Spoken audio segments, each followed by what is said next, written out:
Psychoanalytic theory. We're going to talk about Freud today. It's going to get weird. We'll talk about the id, ego, superego, defense mechanisms, Neo-Freudians. It's going to be great. It's going to be great.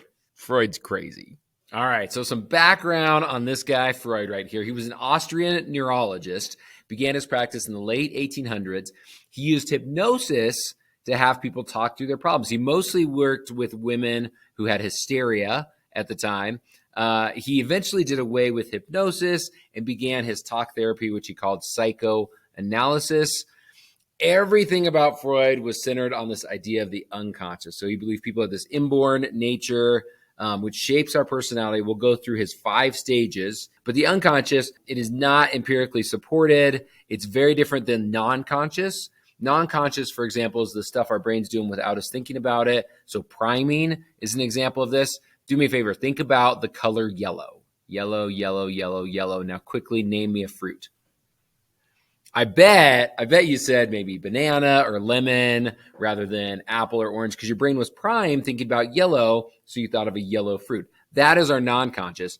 Unconscious, Freud, is like these inner desires and urges that we have that we can never really tap into. He thought that this unconscious strongly influences our conscious behaviors, even though we're unaware of them. So as adults, we have all these tendencies and personality traits because of our unconscious. So his psychoanalytic theory will start with the id, the ego, and the superego. You've probably heard about these.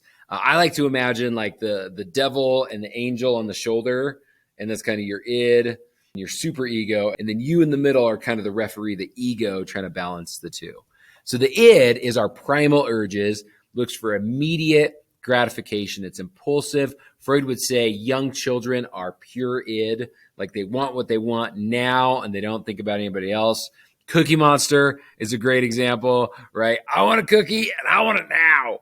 Disregards any consequences. Freud would call this the pleasure principle. The id, impulsive, goes after exactly what it wants. The superego is the angel on the other side of the shoulder, the moral part. This counters those desires of the id in socially acceptable ways, source of your conscious. So if you feel guilt, it's because your id did something and then your superego comes back and was like, shouldn't have done it, bad choice. And then finally you have the ego, the middle, the referee, kind of your brain. You're trying to balance both the two in socially acceptable ways. Develops around the age of 2 or 3, Freud would say. And this goes along with Lawrence Kohlberg, if you remember back to his pre-conventional stage of moral development, right about that same time as well. The reality principle, for example, like you don't want to eat all your food right now, and then you won't have anything for lunch. So eat a little bit now, eat some for lunch, have a little snack in the afternoon. That's the ego trying to balance out those different desires. All right, maybe you've seen this film. Great example. Try to identify the id, the ego, and the superego. Here we go. Mission accomplished.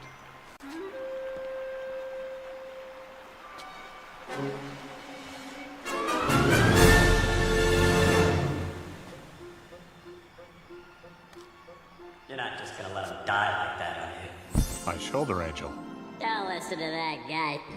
He's trying to lead you down the path of righteousness. I'm gonna lead you down the path that rocks. Oh, come off it. You come off it. You. You Infinity. Ah. Listen up, big guy. I got 3 good reasons why you should just walk away. Number 1, look at that guy. He's got that sissy stringy music thing. We've been through this. It's a harp, and you know it. All right, that's a harp. And that's a dress. Robe. Reason number 2. Look what I can do. But what does that have to do with anything? No. He's got a point. Listen, you guys, you're sort of confusing me, so, be gone. Or, however I get rid of you guys. That'll work.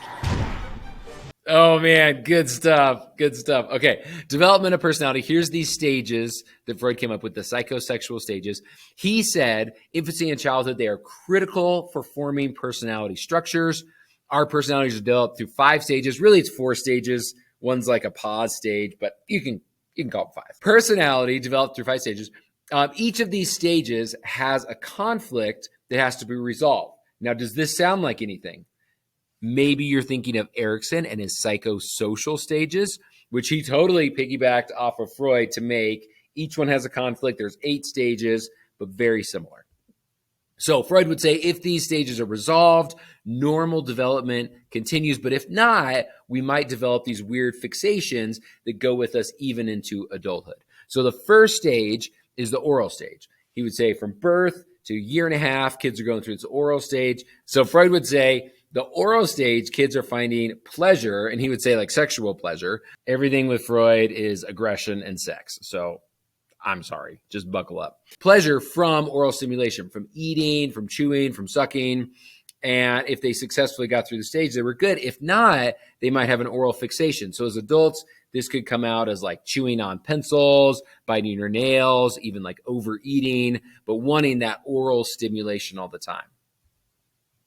The second stage is the anal stage. So 1.5 to 3 years old. Think about potty training. This is the time when Freud said kids got pleasure out of having bowel movements or not having bowel movements. This would come out in people being extremely neat or meticulously organized with everything in their lives. The third stage is the phallic stage. This is when kids from 3 to 6 year olds are discovering their boy and girl bits. He talked about genital stimulation and sexual identification, observing parents looking at sex and gender roles and all that goes on with that. The fourth stage, latency, which means hidden. So this is kind of the pause. This is kind of the break in the stages from 6 years old to puberty. There's not really things going on right now. Fixation, sexual feelings are hidden during this time period. And then the final stage, the genital stage from puberty to adulthood, this is finding pleasure from actual sexual behavior. And this goes on through the rest of our lives, according to Freud. Now, defense mechanisms, we're going back to the id, ego, superego. Defense mechanisms are ways that the ego protects itself from unpleasant experiences. So the first one, rationalization, finding excuses for behaviors that cause us anxiety. For example, I failed the test not because I didn't study, but because the professor wasn't very good or the questions were bad. Different ways that we rationalize our failures. Repression, pushing disturbing memories or ideas out of our awareness without thinking about it. Now, this can come out, sarcastic jokes, maybe cutting remarks, maybe in our dreams. Denial, not believing something that makes you anxious. Think about like if somebody was addicted to alcohol and they drink every single night and they're like, no, I can stop anytime I want. I just don't want to stop, right? That would be denial. Thinking you can quit even if you can't. Projection, this one's great. Assigning your feelings or anxiety to others, right? I'm jealous of my girlfriend, but instead of saying that I'm jealous, I'm claiming that she's the one who's jealous of me. Not true. Zoom. All right, reaction formation, replacing unacceptable feelings or urges with the opposite. So if you're super nervous, if you're really scared, but then you walk into a room feeling confident, right? That's reaction formation. You're flipping it around to the opposite.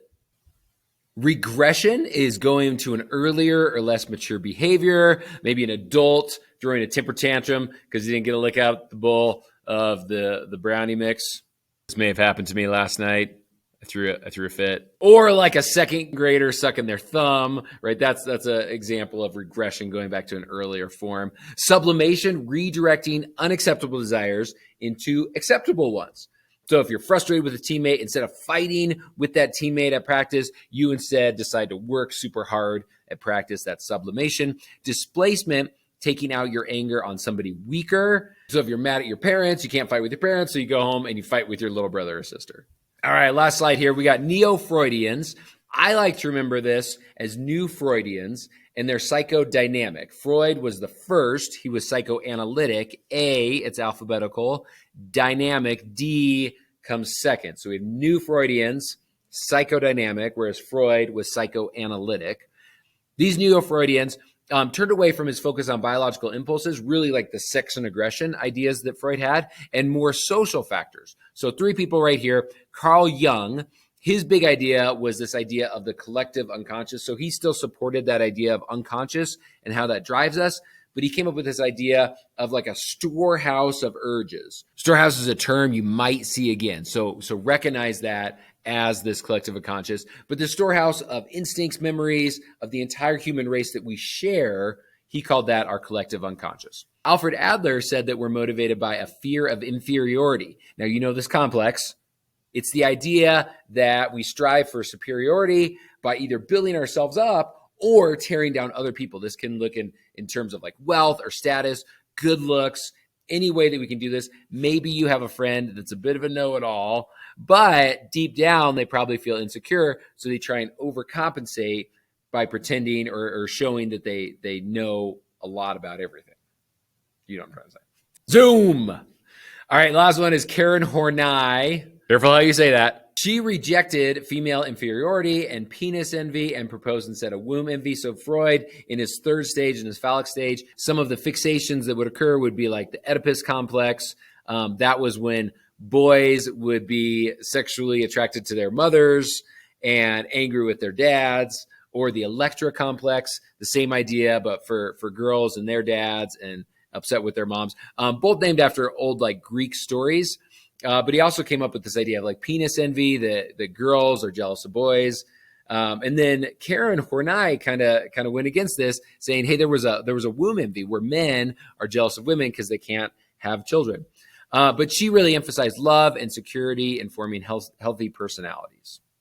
All right, guys, we did it. Review time. Yes. Couple questions. We'll wrap up the day. Here we go. Let me first move my face. Boom.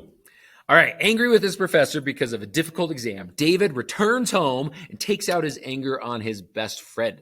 David's behavior best illustrates rationalization, projection, reaction formation, regression, or displacement. You know it is displacement. He's displacing his anger. E for Earth. I was trying to throw you off with the astronaut. Maybe Elon Musk. Maybe we should have done that.